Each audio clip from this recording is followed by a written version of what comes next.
Good morning. Good morning po sa lahat. Kamusta po kayo? So, yun na nga ho, no? Yun yung mga dumi na hinatak natin kagabi. Actually, kahit may ilaw, may solar, hindi sila nabulabog. Pinalitan din natin ng sapin yung ilalim. Ganon din dito sa kabila. So, ngayon, yun nga po mga kaibigan, kababayan, pasensya na kayo ha, maingay. Maingay talaga sila pag naghahanda na silang mangitlog. Yung isang manok rito na sinasabi nating injured sa biyahe, ayan na lang, mag-isa na lang siya. Yun yung paa niya, putol. Dahil po, kagabi din, namatay. Ayan, namatay ho siya. Hindi na niya kinaya. Putol yung paa. Ayun na. So, ganun talaga. Nangyayari yan.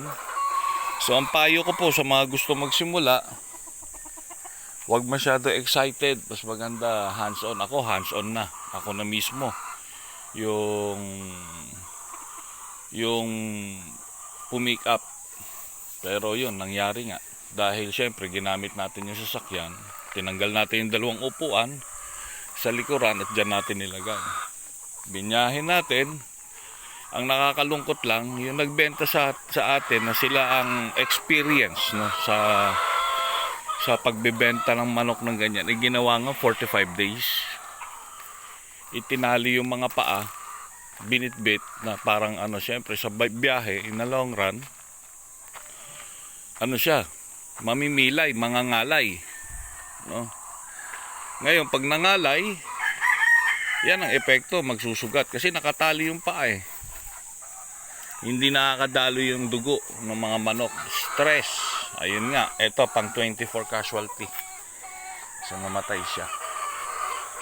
Talo na naman tayo, pero okay lang. Part nga ng ng learning process. So makakabawi din tayo.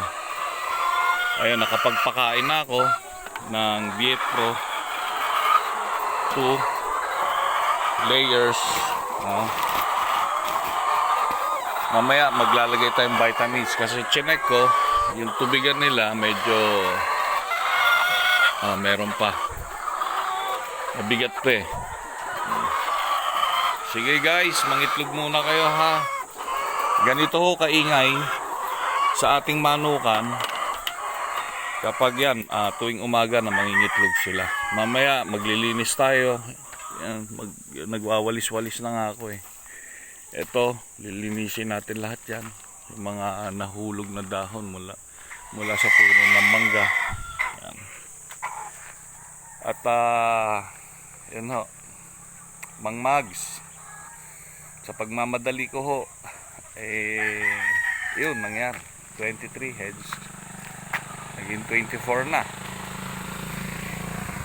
Nakakalungkot. Pero sige lang, tuloy lang natin. Hindi pa naman tapos eh, di ba? Sabi nga nila lahat ng yan ay pagsubok. So mamaya, yung mga dumi na yan, isasako natin, i-dispose natin. At ibibenta natin sa mga magsasaka rito, no? Na baka nangangailangan sila ng fertilizer. Meron na nga ho ko rito, yan o. Ayun pa isa. Ayan. So ang daming gawain po. Ayan. So mga mahal nating OFW, mga kababayan natin na gusto magsimula ng ganitong pagnenegosyo or libangan, for consumption na rin, pag-aralang maigi, pag-isipang mabuti. Mode of transportation, akala natin ganun lang kadali na kukunin natin, babiyahe, yun. Ang hindi lang natin inaasahan na meron kasing mga nagbibenta na hindi ko alam, ayoko mag-accuse na pampersonal lang nila na para lang makabenta sila. Yun, papayuhan kanila na sasabihin nila na hindi ma-injure yung manok, hindi ma-stress.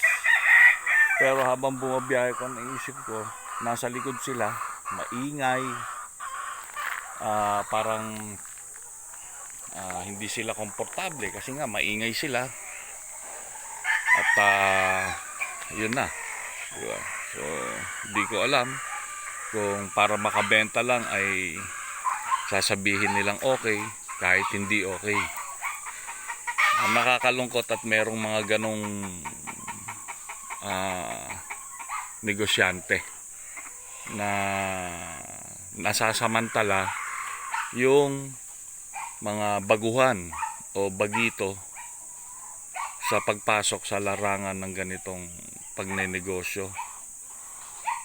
Dapat sila yung nakakaalam, sila yung may experience, kasi I'm sure na experience nila yan eh.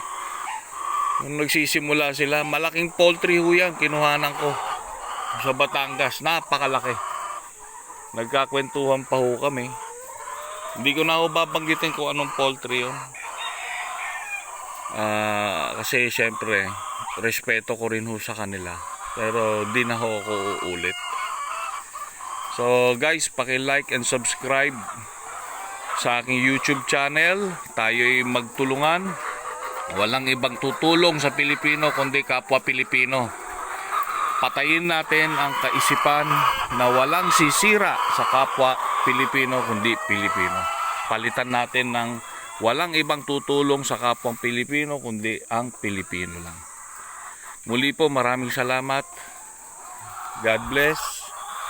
Magwawalis-walis na po ako. Bye.